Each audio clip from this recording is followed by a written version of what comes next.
क्या आपके बच्चे ने भी पहली बार झूठ बोला? अगर आपका बच्चा 2 साल से 5 साल के बीच में है और अब धीरे धीरे बड़ी बड़ी बातें करने लग गया है और पहली बार झूठ बोला है, तो ये वीडियो आपके लिए है। बहुत से पेरेंट परेशान रहते हैं कि मेरा बच्चा अभी अभी बोलना सीखा है और अभी से ही झूठ बोलने लग गया है, इसे कैसे मैनेज किया जाए।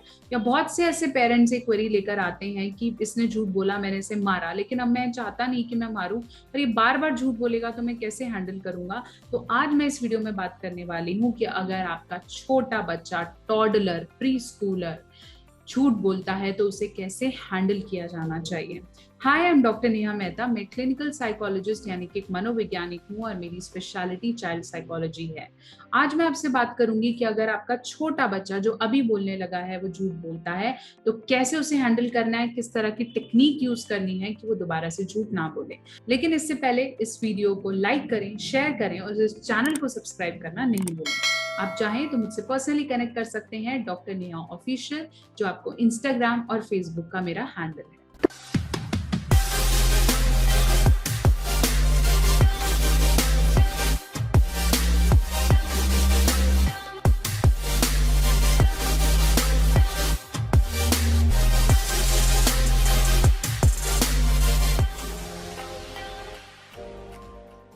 तो चलिए मैं आपको बता रही थी कि क्या करें अगर आपका बच्चा झूठ बोल रहा है। सबसे पहले तो कॉन्ग्रेचुलेशंस कि आपके बच्चा समझता है कि सच और झूठ, ट्रुथ एंड फॉल्स, सही और गलत। यूजुअली लोग झूठ कब बोलते हैं, बच्चे झूठ कब बोलते हैं? तब बोलते हैं जब वो सच नहीं बोल सकते। उन्हें सच बोलने से डर लगता है क्योंकि उसमें ऑटोमेटिकली फियर है। तो जब वो एक फियर की फीलिंग को पहचान रहे हैं तो उन्हें समझ में आ रहा है कि मैंने अगर सच बोला तो डांट पड़ेगी, मम्मा गुस्सा करेंगी या वाट लगेगी। तो क्या करते हैं, वो झूठ बोलते हैं। तो सबसे पहले तो ये बहुत अच्छी बात है कि अब उनके कॉन्शियस में ये रिकॉग्निशन है कि ये झूठ है या सच है।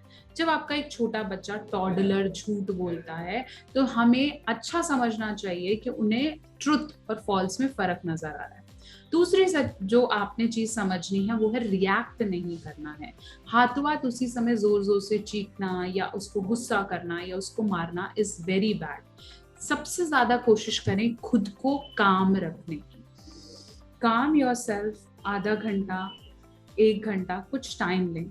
उसके बाद बच्चे को एक्सप्लेन करें कि आप क्या फील कर रहे हैं। उन्हें बताएं कि मुझे ऐसा लग रहा है कि ये चीज ऐसे हुई थी, क्या आप मुझे बताओगे कि ट्रूथ क्या है? बात को घुमाकर बोलना है। अगर आपका बच्चा ये कहता है कि मैंने ये ग्लास नहीं तोड़ा, जबकि आपको पता है कि वो झूठ बोल रहा है, तो इस जगह पे चीख कर उसे समझाना कि मुझे पता है तो किसके आगे शाना बन रहा है, दिस इज नॉट राइट। इसकी जगह अगर आप बच्चे को ये बोलें कि मुझे ऐसा लगता है कि ये ग्लास, घर पे तो कोई और बच्चा नहीं है, ना मेरे घर पे बिल्ली आई, ना कोई एनिमल आया, कोई और तो यहाँ था ही नहीं, या तो मुझसे टूटा है या आपसे, मैं तो यहाँ नहीं थी, तो मुझे पता नहीं क्यों ऐसी फीलिंग आ रही है कि आपसे टूटा है। जब आपको इनडायरेक्टली आप उस बात को, उस फियर को निकाल के प्रेजेंट करेंगे तो आपका बच्चा समझ पाएगा कि वो वहां तक पहुंच चुके हुआ। तो फिर उसका जो वो गिल्टी है, शेम है, फियर है, वो इवैक्यूएट हो जाएगा और वो ऑटोमेटिकली ट्रूथ बताएगा। उसे समझ में आएगा कि मेरी मदर ने इसे पॉजिटिवली डील किया है, तो अगली बार से मुझे वो फियर नहीं है एक्सप्रेस करने का। My mother and father will recognise it. तो वो टॉडलर आगे फिर झूठ को रिपीट नहीं करेगा। अगर आप उसकी वो साइकोलॉजी ऑफ फियर को समझते हैं, उस गिल्ट को समझते हैं, तो ये रिपीटेशन में नहीं आता। लेकिन अगर आप काम नहीं रहते, आप जोर से चीखते हैं, बहुत जोर से चिल्लाने लगते हैं, तो ये प्रॉब्लम बढ़ जाती है। सबसे ज्यादा जरूरी है, अगर आप उनकी लाई की हैबिट को एक्सप्लेन करके या डिटेल में पूछना चाहते हैं, तो कोशिश करिए कि खेलते खेलते पूछिए। Play and let them tell the truth. खेलते रहिए। उनके साथ खेलते खेलते पूछें कि मुझे ऐसा लगता है ये क्यों, क्योंकि जब बच्चा खेलता है, जब वो फिजिकली इन्वॉल्व होता है तो वो मेंटली ट्रैप नहीं हो पाता है, वो मेंटली एनालाइज नहीं कर पाता है, क्योंकि उसका सारा ध्यान प्ले में होता है। तो बहुत एक अच्छा टाइम है जब आप बच्चे से उसके अंदर की चीजें निकलवा सकते हैं, स्पेशली एक बच्चा जो 2 से 5 साल का है। तो ये जो लाई वाला फैक्टर है, ट्रूथ की एग्जैक्ट डेफिनेशन का फैक्टर है, ये तब निकलेगा जब वो खेल रहा होगा। तो जब आप खेलते खेलते पूछेंगे तो वो डेफिनेटली उसे आंसर कर पाएगा और आपको समझ में आ जाएगा, उसका फियर भी निकल जाएगा और आपके साथ बॉन्डिंग भी डेवलप हो जाएगी। तीसरी चीज जो आपने फॉलो करनी है वो है फीलिंग को अटैच करना है। आप उसे एक स्टोरी सुना सकते हैं कि जब सच बोलते हैं तो कितना रिलैक्स्ड महसूस होता है, कितना गुड फील होता है। हम जब झूठ बोलते रहते हैं हमें डर लगता रहता है, हमें पकड़े जाने का डर होता है, हमें बहुत ज्यादा नेगेटिव लगता है, लेकिन जब हम सच बोलते हैं तो हमें कितना गुड फीलिंग आता है। तो जब आप उसको एक फीलिंग से अटैच कर देंगे तो अल्टीमेटली वहां तक इफेक्ट जाएगा। जैसे आप ऐसा कर सकते हैं कि रसगुल्ला खाते वक्त एक अच्छी फीलिंग आती है, गुड फीलिंग। इसलिए क्या होता है कि लोग शादियों पे मिठाई देते हैं। What is that? मिठाई। मिठाई is attached to a feeling of good, इसलिए मैरिजेस पे मिठाई दी जाती है। ऐसे ही ये समझाना है कि झूठ बोलना नेगेटिव फीलिंग है और सच बोलना एक पॉजिटिव फीलिंग है। तो इससे आपको गुड महसूस होगा, इससे आपको ब्रेव महसूस होगा, आपको प्राउड महसूस होगा और आपकी मम्मा को बहुत अच्छा लगेगा। जब आप इस कंसेप्ट को डील कर पाएंगे तो बच्चा अब बार बार झूठ नहीं बोलेगा। एक स्टोरी बनाना, स्टोरी की तरह समझाना बेस्ट वे है। लेकिन अगर आप काम होके डील कर रही हैं फिर आप स्टोरी सुनाइए, देखिए कैसे ये इम्पैक्ट करेगा। जो मैं आपको एक और टेक्निक बताऊंगी वो है कि आपको कोशिश ये करनी है कि मैं कामर मेथड, रिलैक्स्ड रह के बच्चे को ये बताऊं कि अब आपने मुझे सच बोला है। जब बच्चा यूजुअली बाद में बता देता है कि सच ये है, आपने स्टोरी टेलिंग की, आपने मोटिवेट किया, बच्चे ने सच बता दिया, ऐसे में आपने बड़े वर्ड्स का इस्तेमाल ना करते हुए हैप्पीनेस की फीलिंग देनी है, that mamma is so happy कि आपने उन्हें सच बता दिया, मैं बहुत अच्छा महसूस कर रही हूँ, मैं I am very much proud of you.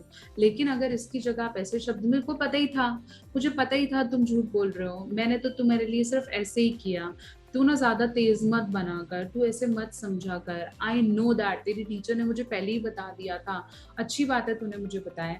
इस तरह के नेगेटिव स्टेटमेंट से अगर आप इस तरह के स्टेटमेंट यूज करेंगे, that I am very happy you told me the truth. Truth जरूर कड़वा होता है लेकिन होता बहुत अच्छा है, इसकी फीलिंग बहुत अच्छी होती है और डरने की कोई बात नहीं है। मम्मा एक ऐसा इंसान है जिसके सामने आप अपनी गलती भी बता सकते हो, अच्छा भी बता सकते हो।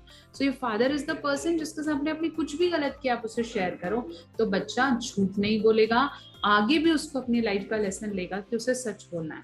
साथ साथ हमेशा अपने वैल्यूज को समझाएं।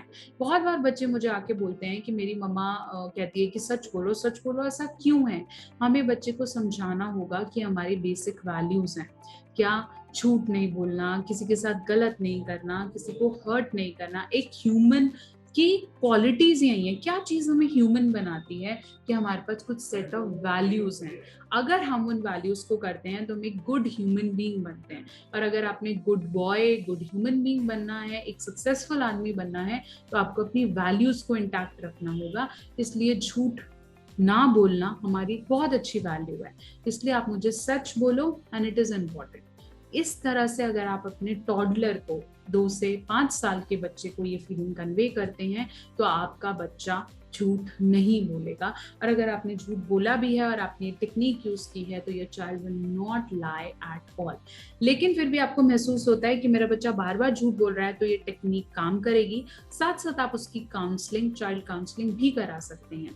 ये काउंसलिंग आप ऑनलाइन और ऑफलाइन दोनों तरीके से करा सकते हैं, क्योंकि इसमें बहुत ज्यादा सेशंस की रिक्वायरमेंट नहीं रहती है। 2 से 4 सेशन एक पेरेंट, कोच या चाइल्ड काउंसलर के बहुत ज्यादा इफेक्ट करेंगे और आपका बच्चा बार बार झूठ नहीं बोलेगा। अगर ये प्रॉब्लम लंबे समय तक रहती है तो आपके बच्चे में बिहेवियर डिसऑर्डर्स भी हो सकते हैं। आई होप मैं आपके बहुत सारे क्वेश्चंस के आंसर दे पाई हूँ। मेरे साथ कनेक्टेड रहें, जुड़े रहें, इस वीडियो को लाइक और शेयर करें और इस चैनल को सब्सक्राइब करना नहीं भूलें, ताकि बहुत सी चाइल्ड साइकोलॉजी वीडियोस लेकर मैं आप लोगों के साथ जुड़ी रहूं।